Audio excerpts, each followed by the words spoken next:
Okay, hello. Hello, good morning everyone. Magandang umaga. Monday na naman. And since Monday ngayon, uh, we are November 21. Since Monday, andito na naman tayo sa ating Monday learning habit. Every Monday naman natin ginagawa to at wala tayong humpay dito for the past gano'n. Baka natin katagal ginagawa ito, no? Ilang buwan na nakakalipas. And right now, we're still discussing and studying the book of Brendan Burchard entitled The Motivation Manifesto. Ako pala muna si Angel Lozari. I'm the president and the thinker of Lozari Consulting. At akong pinaka-guide nyo, tagapagsalita pagdating ng Monday learning habit natin. And I will be sharing with you my thoughts and ideas on the book of Brandon Burchard. At titingnan natin how we can learn and we can better ourselves sa pamamagitan ng mga kaalaman na makukuha at matututunan natin sa discussion natin today. And ibang klase yung topic natin ngayon. Kasi we've always been talking about, syempre, since motivation pinag-uusapan natin, we've been always talking about yung passion natin, yung desire to become better, yung mga mahad lang sa atin. Pero ngayon, may kakaibang take itong chapter ni Brendan Burchard na ito. At ang pinaka-take nga niya ngayon is a take on love. No? Ibang klase. Tungkol sa love ang pag-uusapan natin ngayon. Ano nga ba ang love? What is love? Parang sa isang kanta, no? Love is real, really is love. Parang ganun lang ang peg. Pero titingnan natin, papalaliman natin ng konti. How does this reflect? How does this affect our effectiveness? Pero, pagdating sa love, one of these days, in the next discussions natin, I'll be discussing a book entitled The Science of Getting Rich.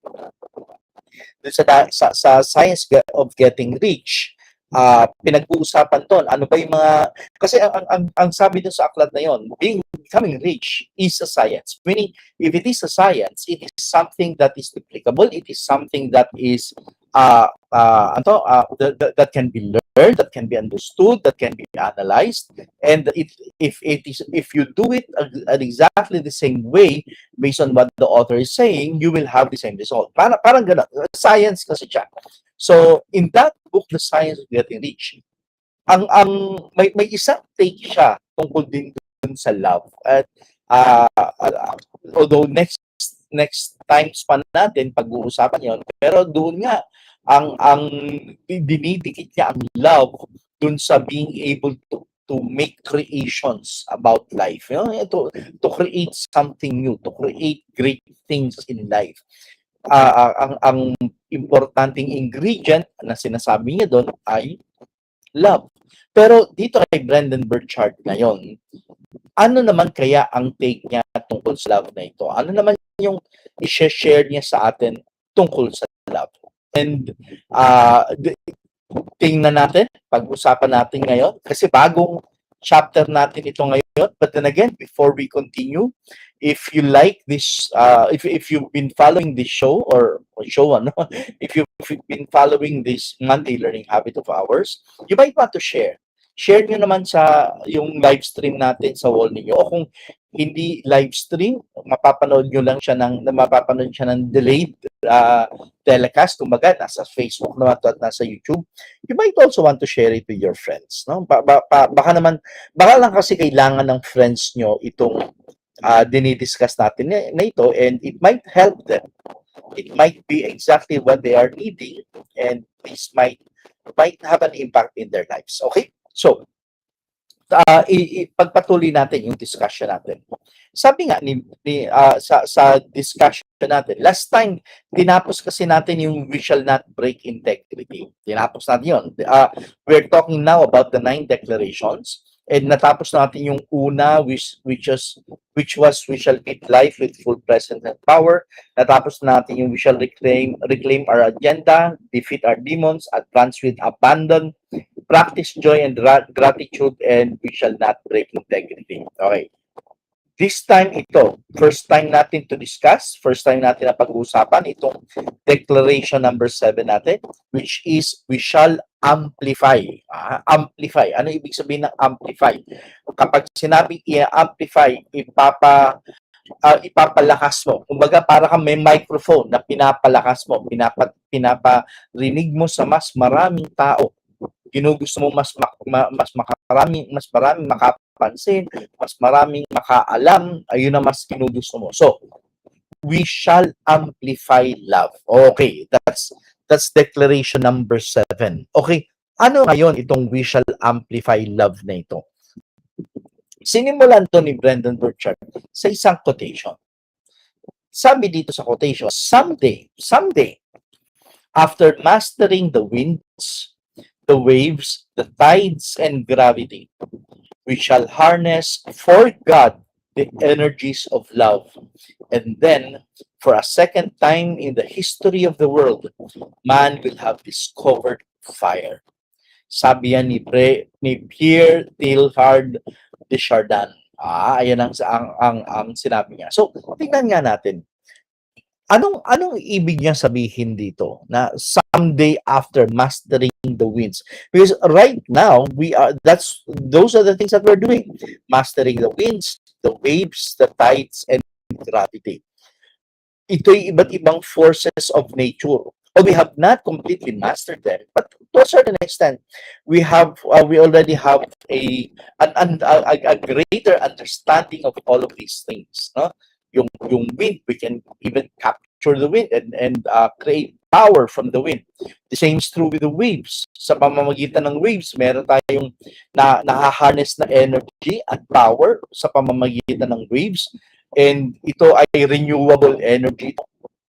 Yung sa waves, kasama dyan ng tides, and even gravity. Okay. So, after daw natin, someday, kapag na-master na natin yung lahat ng yan, we shall harness for God the energies of love. Ito yung isang energy na sinasabi, which is a very powerful energy, the energy of love. In fact, if you were able to watch yung pangalawang Frozen, second episode ng Frozen, ano yung second episode o first episode yon, na ang sinabi ang isang energy na napaka-importante is the energy of love.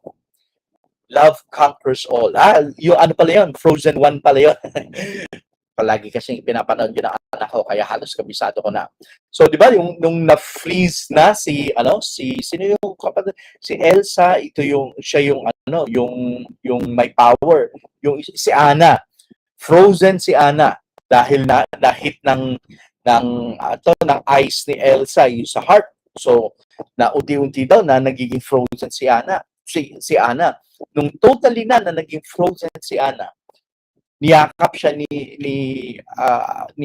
Elsa, at dahil sinave ni Anna si Elsa,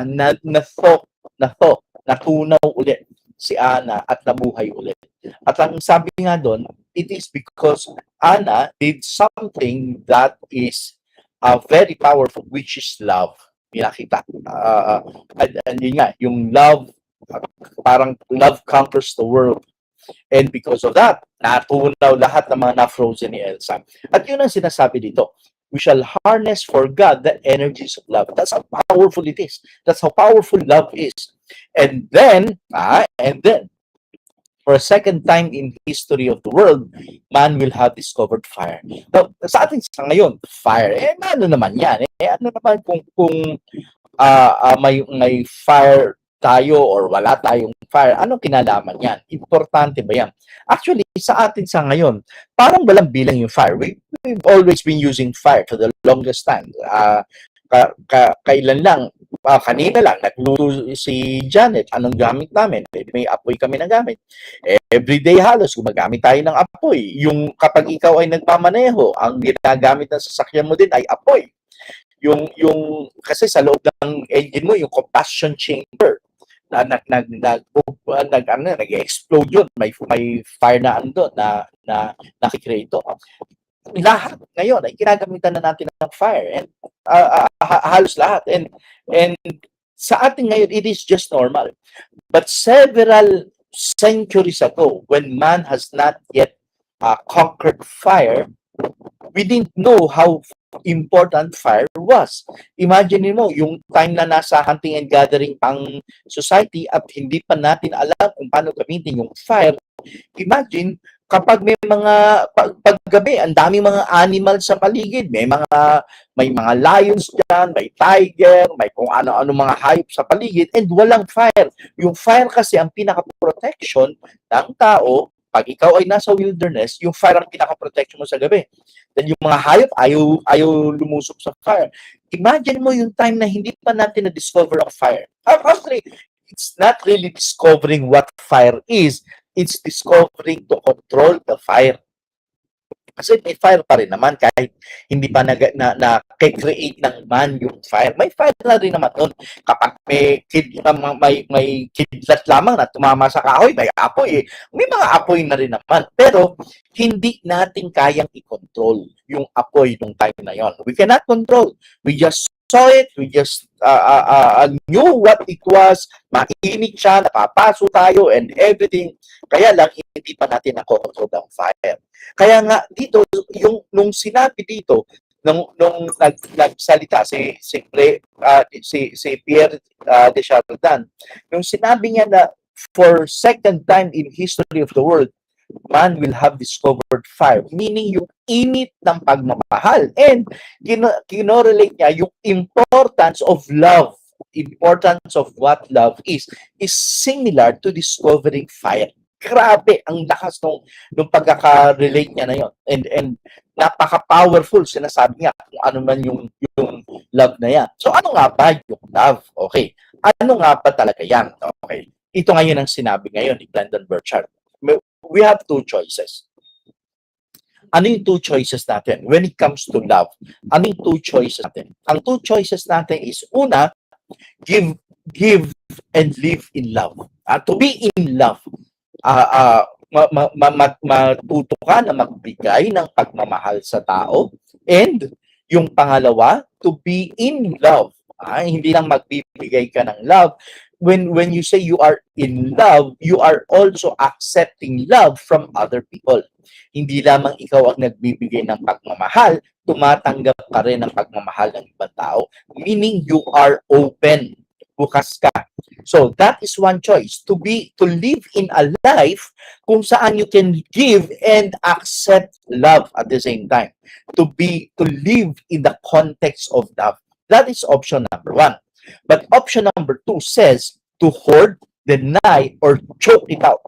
Yung talagang sinasabi, ayoko nang magmahal. Ayan, parang sa movie yan. Ayoko nang magmahal. Yun ang isang paradigm. So, what paradigm says to be in love, to live in love, and the other paradigm says not to love at all. So, dalawa yung choices natin. At sinasabi ni Brandon Burchard dito na if we are to live in this world, you either live in love or you live out of love. Now, dito sa dalawang ito, ano magiging impact sa life natin given these two choices? Meron ka bang mga kilala na tao na kung makikita mo, grabe magmahal sa kapwa? Grabe ang pagmamahal sa tao. Grabe pagmamahal sa ibang tao. May mga kilala ka ba ganun? I am sure may kilala ka. Na nag-iisip ka nga na saan ba humuhugot ng energy, ng power itong tao na ito that the person has so much love to give. One of the persons that you can easily think of is Mother Teresa. Mother Teresa had so much love in her to the point that she was giving so much love away. Ito nga lang naging downside. Seemingly, hindi na nga niya na-feel yung pagbibigay ng love sa sarili. Mas sa ibang tao na yun. Alam mo, during one time, nung nagkaroon ng pandemic sa Kolkata, India, nagkaroon ng pandemic, yung may ketong, si Mother Teresa didn't even care kung mahahawa pa siya o hindi. Anong ginawa niya? She went out to help other people. Ayun lang ang ginawa niya. She went out to help other people. And she did not care about her life. She didn't care about her safety. She just wanted to show love. Ito, maaaliw ka dito. Recently, nung tingin-tingin ako sa YouTube, may nakita akong isang show. Tanghaling Tapat ito. at ang palabas ay Eat Bulaga. Tama. Pero sa YouTube ko na napanood to. Hindi ko nakita yung pinaka-segment. Yung naka-live siya. And doon sa YouTube na yon, pinakita doon na sila pumupunta sa yung nag-aakyat bahay ba sila? Tama yun ba yung term nila doon? Aakyat bahay. Basta pumupunta sila sa mga bahay-bahay. May isang part doon na yung pinakabahay nung tao na pinuntahan nila was a bus. Bus na hindi na gumagana na bus. Yung nakatenga na bus, yun ang pinakatirahan nila. Yun, dun sila nakatira. Now, dumating yung mga hosts ngayon, sina Wally, nandun sino ba ito? Si Jose ay nandun. Basta yung tatlo. Jose, Wally, tapos yung isa pa, si Paulo, nandun. So, sila tatlong host, tapos may co-host sila nun. Ang co-host nila si Marian Rivera. Now, nung dumating sila doon, sabi, ay, tara, puntahan natin naman. Because that is what they normally did. Pagdating doon sa lugar, papasok sila sa bahay, tapos kung ano man magagagawin doon sa bahay nila, and then they were having fun. Pero nung time na papasok, sabi ni Sa, ay, hindi po pwedeng pumasok. O, tinanong, bakit? Kasi sa loob daw, merong bulutong yata yun o tigdas. Syempre, atrasan sila ngayon. Walang gustong umakyat ngayon dahil meron na, bulutong nga yata yun. Merong may bulutong na nasa loob. Pero dito ako naaliw. Biglang sinabi ni Maria, doon sa mga co-host niya, tatlong lalaki, sinabi niya na, uy, teka, di ba kapag bulutong ka na dati, hindi ka na mabubulutong pa uli? Yun ang sinabi. Bulutong o tigdas, I cannot remember. Pero whatever the class. So, kung nagkaroon ka naman dati, hindi ka na magkakaroon uli. So, ako nagkaroon na ako. Sabi yung gano'n. Ako nagkaroon na ako. O ikaw, sabi si Jose yata, ako hindi pa. Isa nagsabi, oo, ako din. Alam yung ginawa nila? Umakyat sila sa bahay because they wanted to know the person better. And to know the person better, tingnan mo kung anong itsura nung tinitirhan niya. Pumasok sila dun sa bahay without, syempre, pwedeng mahawa sila doon. Pero hindi, ako na, nagkaroon na eh. And biglang pumasok lang dun sa bus, kasi bus yung bahay. And they practically risked their lives na baka mahawa doon, but didn't care because they wanted to really know the person. So, yun yung sinasabi, to be in love, to live in the context of love, and ipakita mo yung pagmamahal sa ibang tao. That is one aspect, one realm, or one paradigm in life. The other naman is not to live, to give love at all. In fact, ito magpapasko na naman. At since magpapasko na naman, maaalala na naman natin yung isang karakter pagdating sa Pasko. Actually, hindi isang karakter lang, pero excuse lang na sabita ko. Si Scrooge, di ba? Naalala niyo si Mr. Scrooge, yung sa The Night Before Christmas. Yung Mr. Scrooge na yun, ayaw niya ng Pasko. And in fact, kaya ang mga tao ay galit sa kanya o hindi siya gusto kasi parang walang love dun sa tao na yon. Na kapareho din nitong naging movie na pampasko din ni Jim Carrey dati na yung kulay green na character siya na I forgot lamang galing pero parang Scrooge din yung dating na ang sinabi na dahil siya ay walang pagmamahal sa kapwa kaya ang pinakadahilan nun kasi maliit daw ang heart niya. Cannot give love because the heart is a bit small than usual. How Blank Stole Christmas.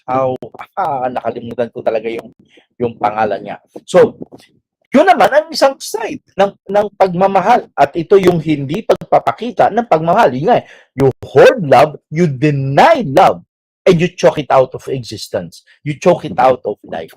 That is the other life, the other side. So, tayo, being individuals, being human beings, we are given these choices.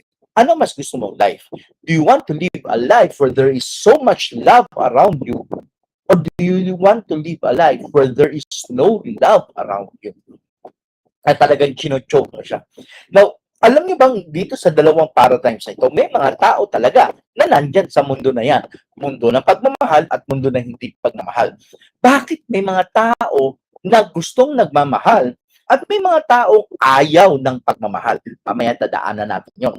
Sisimulan muna natin dito sa yung sa unang tao na tinitingnan natin. At ito nga, remember, these are just choices. If you want to be motivated in life, sabi nga, ito yung libro na ano, motivation manifesto. If you want to be motivated, sabi, kinakailangan magpakita ka ng pagmamahal. Yun yung importante. Why? Because love is life's animating energy. Yan, ang bigat yan. Yung life daw ang nagpapa-animate. Ano yung animate? Bumubuhay. Ang energy na bumubuhay daw ay ang pagmamahal. At makikita mo nga, kapag yung tao ay walang pagmamahal sa buhay niya, parang the person is practically not living, no? Parang hindi nabubuhay yung tao na walang pagmamahal. Malungkutin yung tao, walang tiwala sa kapwa, hindi nagpapakita ng respeto sa ibang tao, all of these things. Ang sinasabi, kung ikaw ay walang love, you don't have an animating energy. Walang nag-animate, walang nagbibigay ng buhay sa iyo. Kaya nga, love is very important because it is giving us animating energy. Dinagdag pa nga dyan, sabi ni Brendan Burchard, the desire to love and be loved, bigat na nito, the desire to love and be loved is one of our most animating energies. All of our desires, all of our meaningful hopes and dreams rest on the return again and again to love. Ang pagpapaulit ng pabalik-balik sa love. Anong ibig niyang sabihin dito? Sabi nga, yan, the desire to love and be loved. Yung kagustuhan mong mahal at mahalin. Tingnan natin, ano ba yung context ngayon ng love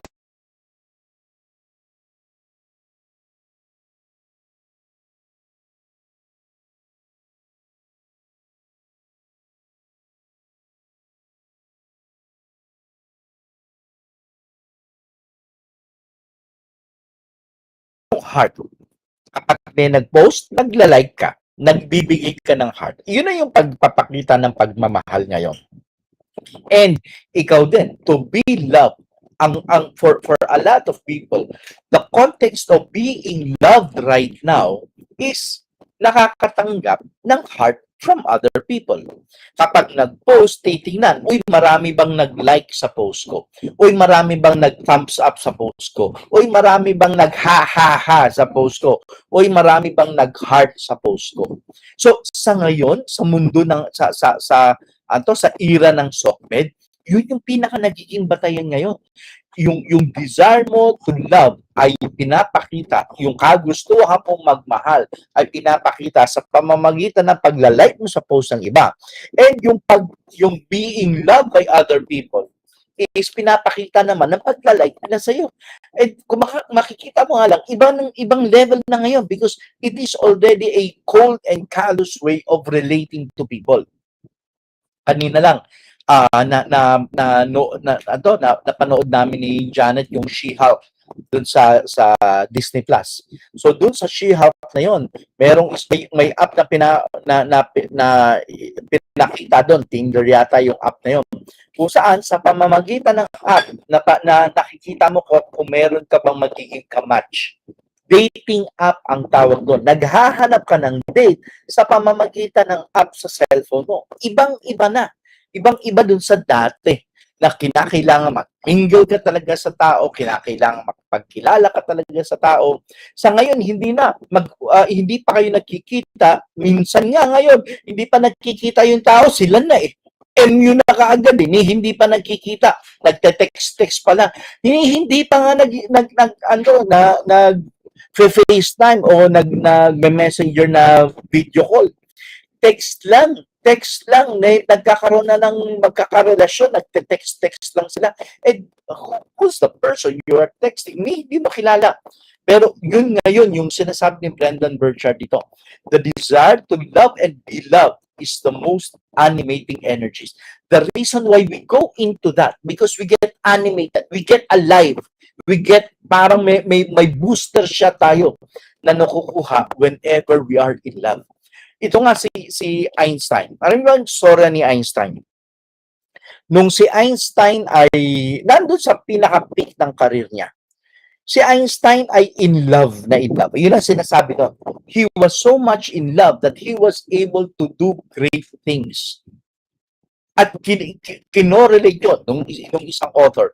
Kinorelate yun sa idea na si Einstein kasi nung time na yun, he was in love because and that's why he was able to create a lot of things. A lot of the artists, they when they are in love, they create. Although sometimes when they are out of love, they create then. That is how powerful love is. The having it or not having it, it creates so much impact in our lives. At sa pagpapatuloy dito ng Brendan Burchard, all of our desires, all of our meaningful hopes and dreams rest on and return again and again to love. So lahat ng meaningful hopes na ito, sometimes kapag when you do something great, kapag you become successful doing something, napakalungkot maging successful if you have no one to share it with, no? Kapag may great thing ka na nagawa, kapag meron kang kahanga-hanga na na-accomplish in life, and yet you have no one to share it with, nakakalungkot, sobra yon. Kaya nga, ito, I think naikwento ko sa inyo dati ito in the previous episodes. But then again, matagal-tagal na yon. When I was in college, I ran as a member of the student council. And dun sa time na yon na tumakbo ako sa student council, the party that I was running with was not that popular because there was this new political party that came that was formed during that time when I ran. And itong bagong partido nito, they were so powerful that they got practically all the votes. Now, dun sa partido namin, ilan kaming tumakbo? If I remember it right, 11 yata kaming tumakbo. And sa aming 11 tumakbo, ako lamang ang nanalo. Lahat ng mga kasabay ko sa party, lahat, puro talo lahat. Ako lang yung nanalo. And guess what? Yung pagkakapanalo ko, I was ahead only by 5 votes. 5 boto lang ang inilimang ko doon sa second place. And syempre, nung time na yun, I was thinking, wow, nanalo ako. Syempre, masaya ka, nanalo eh. So I was so happy that I won. Ngayon, nung time na umiikot-ikot ako doon, tinitingnan ko sa mga voting places, syempre, nagka-counting na. O, sino ang nanalo? Nung na-proclaim na ngayon na nanalo, o at least dun sa counting, lumabas na nanalo ako. I wanted to share it with people. Syempre, parang, tara, let's rejoice. Yeah, hey, panalo ako. Kaya lang, ito nga lang downside.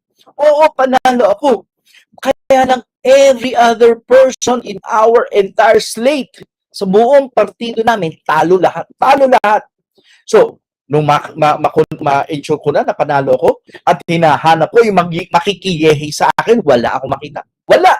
Ikot-ikot ako sa tambayan namin, wala sila. Punta ako dun sa office namin, wala sila. Hanggang sa napuntahan ko sila sa isang office, sa office namin, office ng Department of Social Sciences. Nandun yung buong partido namin. And nandun, nakapatay ang ilaw. At patay ang ilaw, ang maririnig mo lang, nag-iiyakan. As in, sobrang down na down ang lahat. Kasi nga naman, we worked for it. Talagang pinaghirapan namin to run. And to run a very decent campaign. Talagang, we put our heart on it. Pero, nung buti sana kung di mo may natalo yung 2 o 3 o 5 o 4, ito hindi ubos eh, ako lamang. So pagpasok ko dun sa room na yun, ang ano ko, nung pumasok ko sa room, what would I have done? Anong pwede kong gawin nun? Sisigaw ba ako, yeah, hey, nanalo ako, samantalang lahat ay umiiyak? How can I be happy about my success, my winning the campaign? Paano ako magiging masaya dun sa campaign kung wala akong makakasama na magiging happy para sa akin sa pagkakapanalo ko? Kaya nga, itong sinabi, all our desires, all of our meaningful hopes and dreams rest on and return again and again to love. So the desire to love and be loved, kailangan yung pagmamahal na yan has to be in the context of a group of other people loving and sharing the life with you. Kaya kung wala ka na makakashare ng pagmamahal na yan, napakalungkot ng iyong pagkakapanalo mo if you have no one to share it with. Parang si Michael Jordan, nung unang umalis siya sa basketball, anong binigay niya na reason? Nawala na siya ng gana sa paglalaro ng basketball. Bakit? Kasi nawala yung tatay niya. Nung namatay yung tatay niya ang pinaka-cheerleader niya. Nung nawala ang tatay niya, parang wala nang saysay sa kanya ang paglalaro ng basketball. And since wala nang saysay ang paglalaro ng basketball sa kanya, umalis siya sa pagbabasketball. Pumunta siya sa baseball. Ang inano kasi niya, gusto niya dati yung baseball and mukhang gusto rin ng tatay niya para sa kanya ang baseball. Kaya nag-try out siya sa baseball. Pero yun nga since he had no one, wala na yung makikirara sa kanya sa pagkakapanalo niya sa basketball, nawala na siya ng gana. And yun ang sinasabi ni Brendan Burchard dito. Pagdating sa pagmamahal natin, when it comes to love, life's animating energy is love. Nabubuhay tayo dahil sa pagkakaroon at pag-experience natin ng love. Yun ang nagbibigay ng life sa atin. Pero ito nga lang ang challenge natin. What if wala yung love? No? What if wala yung love? What if hindi mo ma-experience yung love? Ito ngayon yung sinasabi, the closing of the heart. Ito yung sinabi ni Brendan Burchard. Pangalawa, the closing of the heart. Yung pagsasara ng puso mo pagdating sa pagmamahal. Now, itong tanong, bakit may mga tao na ayaw ng magmahal? Bakit may mga tao na sinasabi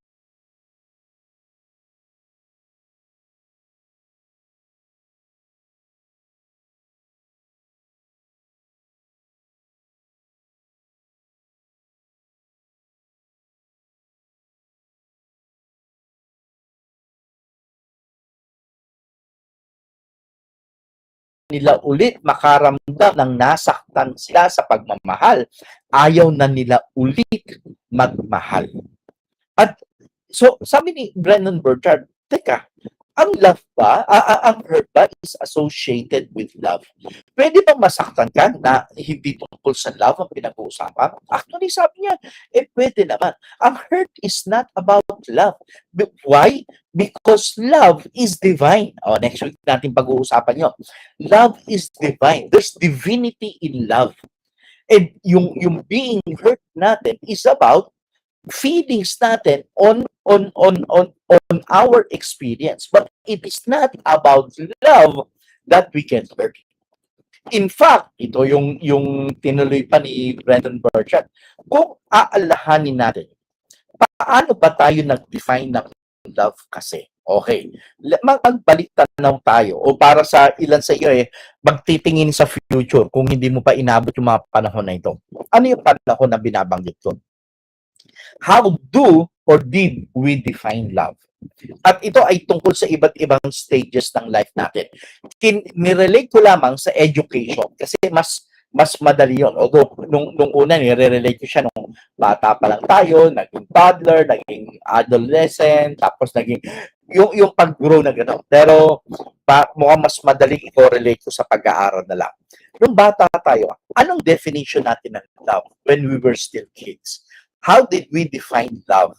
As a child, ang love natin noon ay isa lamang. Ito ay tungkol lamang sa parents natin. How much our parents loved us. Doon natin nararamdaman yung parents natin, yung mga kapatid natin, yung mga kasama natin sa bahay.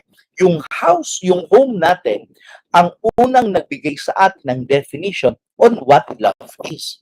Kaya nga, if the family is strong, kapag yung home is strong, yung unang definition natin on what love is, yung unang mga feelings natin on love was very strong or is very strong. Nagiging malakas ang love natin, yung concept natin ng love, kapag yung family is very strong. Nung child tayo, dun tayo humuhugot sa kanila. Kaya lang, ito nga lang, may mga bata na nung dun pa lang sa stage na yan, ay hindi na nakakaramdam kaagad ng pagmamahal. At ito nakakalungkot. If the family is not solid, if the family is not complete, if the concept of family is not there, the child does not feel love. Kadalasan, kailan nangyayari ito? Kapag kabata-bata pa lamang, busy na ang mga magulang sa pagtatrabaho or sa business. Or yung kapag malaki yung gap, age gap, halimbawa, yung kapatid, child pa yung isa at yung isa ay adolescent na, for example, hindi makaka-relate, iba na yung mundo nung sa kaagad. So the child is left alone in the house. Yes, nandyan ang yaya, kung may yaya, for example, nandyan yung lola, for example, nandyan. Pero kailangan siya. Kung wala parents, syempre yung lola at yung grandparents can also provide the love. Pero yun nga, i-define mo, kapag hindi mo naramdaman yung pagmamahal nung time na yon, hindi ka makakapag-create ng magandang definition on what love is. Kapag ako'y nagbibigay ng coaching, for example, lalo na kapag yung coaching ay umaabot na talaga ng I need to psychoanalyze the other person, titingnan natin ano ba yung nangyari dito sa tao nung siya lumalaki, yung mga ganon. Alam mo bang karamihan sa mga na-encounter ko na ganon, magiging clients ko na ganon, they had challenges on their childhood. Yun dun sa pagkabata. Kasi nga nung pino-form pa lamang sa utak ng tao kung ano ang love, ano ang pagmamahal, sa kanila broken na kaagad, basag na kaagad. So the concept of love is not strong for them. And when they were they were still children, hindi na kaagad na-create yung strong definition of love for them. Kaya nga, ano na nangyayari? Yung love sa kanila, instead, kasi kapag the parents are there, the family is strong, yung love galing sa labas, nakatutok sa'yo, parang naka-spotlight yan eh. Because ikaw yung pinaka-light ng lahat, ikaw yung life ng family, parang gano'n. Everybody's there for you, everybody shows love for you, gano'n. And feeling mo, nakakatanggap ka ng maraming love from people. Ngayon, as a child, kailangan mo yun. Kailangan mo yung warmth na maraming pagmamahal na yun. Kung hindi ka nabibigyan ng warmth na yun, hindi nagiging malakas yung emotional strength mo. Parang sa mga manok lang yan. Kapag naging sisi, nilabas na yung itlog, nililimliman, kailangan ng warmth. Tayo, kailangan din natin ng warmth. Remember, kapag bagong panganak ang bata, kailangan pinayayakap agad sa nanay ito para yung skin to skin na pagyayakap na yan will give the child the warmth. Kailangan mo maramdaman yung pagmamahal na yun. And if you are not given that when you were a child, you become cold. Doon pa lang, medyo cold ka na. Pagdating susunod na stage is the preschool stage. Ito yung prep ka, ito yung nursery, ito yung kindergarten. Itong time na ito, paano ka ngayon nakakaramdam ng love? Remember, galing sa bahay, ikaw yung sentro ng lahat, ikaw yung mahal ng mga tao. Pagdating sa labas, pagdating sa unang salvo mo, unang salta mo sa buhay sa labas, yan mo mamimit ngayon yung mga classmates mo at yung mga teachers mo. At dito, ang focus is no longer the love for you. The focus is already knowing other people, meeting new people, having friends outside of your family. Ngayon, yan na naman. Paano yung pagmamahal sa iyo? Yeah. If nung time na yon, ang teacher mo, alam mo, napaka-importante ng teacher dito. Kung yung teacher mo naparamdam sa iyo yung pagmamahal in the classroom, and yung mga classmates mo ay naparamdam din yung pagmamahal sa iyo, you become comfortable. Pero kapag dun pa lang sa preschool pa lamang, hindi mo na naramdaman yon, you become cold again. So, kahit okay yun sa family, pagdating sa preschool, kasi unti-unti ka nang lumalabas sa lungga mo eh. Unti-unti ka nang lumalabas sa shell mo. So, yung pinaka-strength na dala-dala mo dati when you were at home, pagdating sa labas, eh medyo nababasag-basag yan. So, nung preschool, that-test yan. Pagdating ng elementary, 6 years yung elementary. O, ito, nire-relate ko muna yung hindi pa nakaka-K to 12 ha. Hindi muna kasi hindi ko inabot yung K to 12. So, yung elementary ay 6 years. Tapos 4 years ng high school, 4 years ng college. Yun muna yung relation, yung pag-ano natin dito, pag-define natin ha. So, pagdating sa elementary, diyan ka ngayon nakapag-create ng mga unang-unang strong friendships mo. Kasi yung sa preschool, wala, tabla-tabla pa yung lahat yan eh. Lahat yan, friends, lahat yan, kaaway. Ganun pa lang yan. Lahat ay friends mo. Pero kapag nagkaagawan sa laruan, lahat yan, kaaway mo. Wala, tabla-tabla na yan. Pero pagdating ng end ng elementary, diyan meron ka ng unang mga kabarkada niya. Ako, naalala ko, mga unang kabarkada ko nung elementary. Mga barkada ko noon, yan, sina Francisco Baltazar, sina Amador Lapsan, walang nawa, si Reynolan Bolo, si Emilio Ocon, si Edwin Bezares, yan.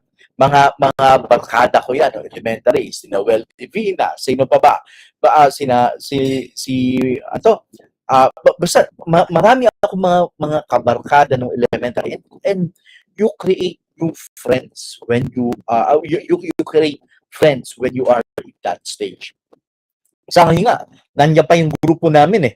Meron kaming group chat, nandun, mga ka-chat ko doon, ay mga classmates ko ng elementary. Now, paano pag may support sa iyo during your elementary days, medyo strong ka. Pero pag elementary pa lang, hindi mo nararamdaman yung pagmamahal ng mga tao. Eh di, nagiging cold ka na naman ulit. May mga individuals sa iyo elementary days nila is very traumatic. Hindi sila masaya sa elementary days nila dahil kinukutsa sila, binubuli sila, and all this. Pero elementary pala yun. Mas malala yan pagdating ng high school, nadadaanan natin maya-maya ng konti. So, in elementary, during those years natin, so mga 7 years old yan, 8, 9, 10, 11, hanggang mga 12 years old yan, ito fino-form na tayo yan. Ang pinakatinuturo sa atin is kung paano makipagkilala, makipagkaibigan sa mga tao na nasa paligid natin. Pagdating ng high school, ito yung challenge ngayon. Why? Yung sa high school kasi ito yung adolescence na natin. Young adult na tayo. And yung adolescence na yan, or pumapasok tayo sa pagiging adult, yung sa atin mismo, may mga biological changes na sa atin, and at the same time, may emotional changes sa atin. Nagbabago tayo niyan. Ito yung time na mula sa pagiging dependent tayo sa parents natin, dependent tayo sa bahay, pagdating ng enrollment, kasama natin ang pamilya natin, si nanay ang nag-e-enroll sa atin. High school, unti-unti, tinitikman na natin na kumawala sa lahat ng ito. Now, pagdating ng high school, dyan na pumapasok yung mga unang mga crushes natin. Yan, elementary, meron na may mga crush ng elementary, pero mas ano lang yun, mga you just like the other person differently from the way you like other people. Pero pagdating high school, yan, may mga crush na diyan, may mga nagkakarelasyon na talaga diyan, may mga love na tinatawag diyan. So pagdating ng high school life natin, ito ngayon, how do we give love and accept love? And what happens if we do not have love pagdating sa high school? Doon, mabigat yan. Mabigat ang trauma ng high school life. Bakit? Kasi nga, yan yung adolescent life natin eh. Yan yung nagsisimula tayo na lumabas dun sa cocoon natin. At dun sa time na yan, if we do not feel love, dun nagiging talagang empty yung heart natin. Kaya nga, dyan sa time na yan, we were trying out relationships. Diyan na tayo nagsisimula, nagdiligaw-ligawan na, nagpapadala na ng mga roses, may mga gano'n. And we wanted to feel love and we wanted to show love to other people. Kaya lang kapag ikaw ay hindi nakaramdam yan, your high school life will be very traumatic for you. And not only that, your high school life will create a message sa iyo na you should not love other people kapag hindi ka nakakaramdam. Now, yan ay ini-strengthen pagdating ng college life natin. Sa college life natin, ito, relationships na talaga ito. Yes, high school, may mga relationships na rin naman tayo, pero pagdating sa college, ang tinitingnan na niyan ay longer term na. Meron akong mga kilala, mga batchmates ko, first year high school pa lang, na-meet na nila yung kanilang magiging dawan. High school pa lang, In fact, college pa lang pala. First year college, dalawa sa friends ko ng first year college. First year, freshmen kami na in love na. At ito, maganda yan. Dito ka maaaliw. Freshies na in love. Hanggang sa ngayon, sila pa rin. Ang galing. Hanga ako doon sa mga. Imagine mo, nag-freshman ako sa college 1986. 1986. A617575 yan. Student number ko yan dati. So, 1986 ako naging freshie. Sila, nagkaroon na ng karelasyon ng first year college. And until today, sila pa rin. Aliw na aliw. Very strong yung relationship. Imagine mo, 1986, 1986, 96, 2006, 2016, 17, 18, 19, 20, 21, 22. 36 years na sila na magkarelasyon. Yung isa pa nga doon, kinasal talaga. Kinasal. Kasi nung freshman pa lang, buntis na yung babae. Freshman pa lang. And dito, isipin mo nga, teka, first year college yung lalaki. So yung babae doon, ano yun? High school pa rin ba yun o college na? Actually, yung yung babae ay high school pa lamang. Pero hanggang ngayon, very strong yung relationship nila. Ang galing, ang galing. And a lot of people are singing praises sa kanila because the relationship had been very strong since day one. Mula nung bata pa sila. At maganda. Alam mo, gusto ko ang tingnan yung Chinese metaphysics ng mga yun. Hindi ko lang naisipang gawin. Natitingnan ko, bakit kaya ganun ka-strong yung love nila sa bawat isa. So, yun yung college. Yun yung time na yan. And sa college, marami na nung maging magkarelasyon ng college, they went on to become husbands and wives. Alam ko yan. Bakit? Kasi yung wife ko, na-meet ko nung college. Si Janet. College kami yan. Classmate kami nung college ni Janet. At nung time na yun, layo-layo pa. Hindi pa iniisip na yung mga wedding, wala pa yan. But, pag college kasi medyo strong na yung relationships niya. At sa college, ito ngayon ang challenge. What if you do not feel love and you cannot love during the time na nasa college days ka? Yan na naman. Makikita mo, unti-unti, tinitingnan natin, ano kaya kapag hindi ka nakakaramdam ng pagmamahal?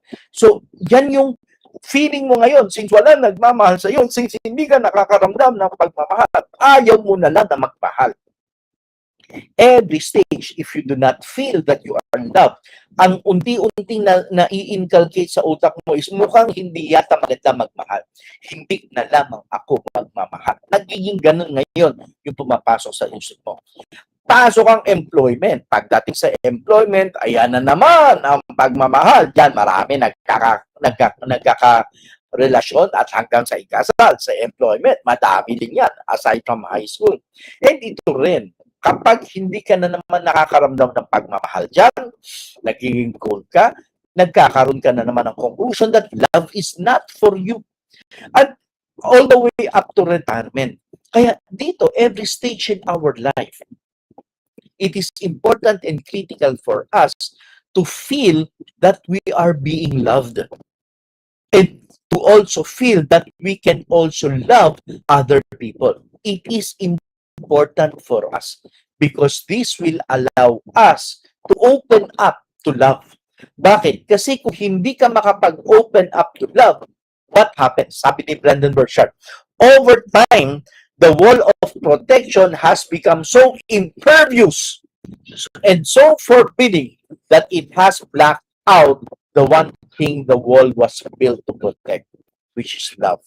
So kapag nababasag na nababasag. Kapag nababasag na nababasag. Kapag nagmahal ka at hindi reciprocated yung pagmamahal, o nagmahal ka tapos hindi nasuklian ng tama yung pagmamahal mo. Whenever you feel that, you build a wall around you.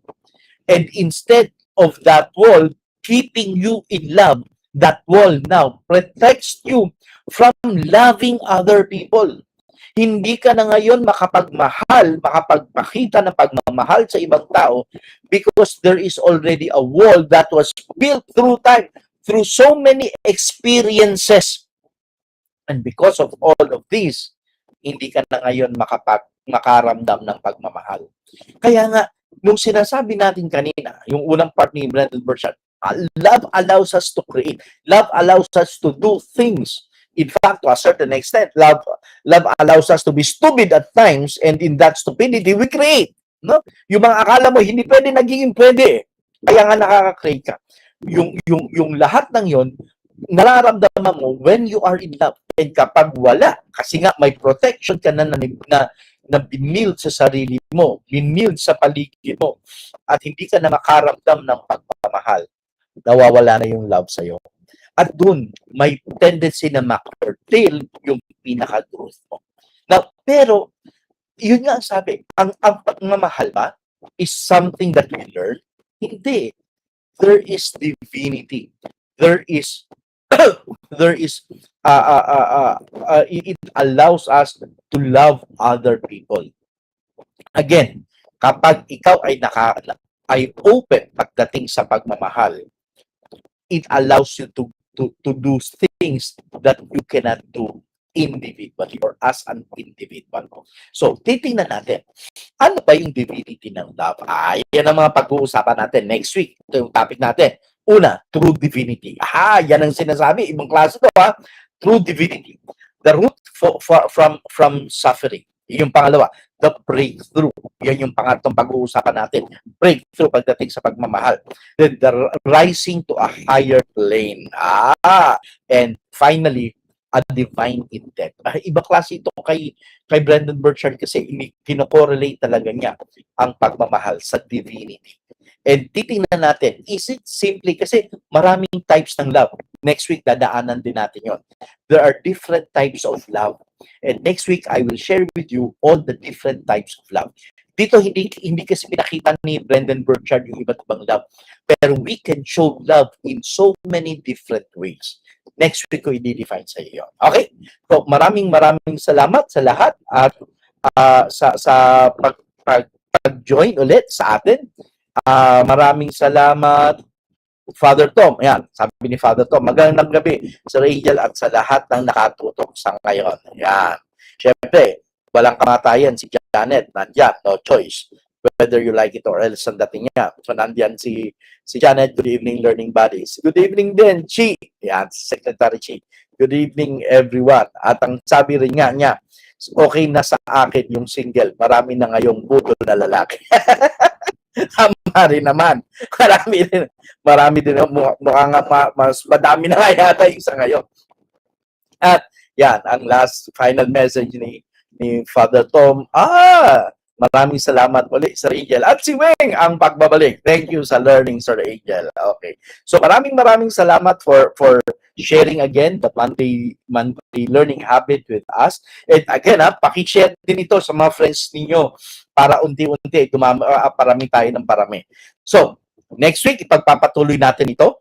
Ang bigat ng topic ni Brenda next week, the divinity of love. Ang bigat yan. Okay, papalalim tayo yan. Okay, so ako muli si Angel Lozari ng Lozari Consulting. Maraming salamat sa inyong lahat, and I will see you again this Thursday dun sa Ask Angel Anything natin, sa Saturday dun sa ating talakayang real estate. Uy, ang ganda ng topic ng talakayang real estate na teknolohiya last week tungkol sa pag-grow ng crabs. Alam niyo ba may tinatawag na condo, crab condominium. Crab condominium, may condo ang crabs. At dun may earning opportunity na pinakita doon na 100 square meter na lote.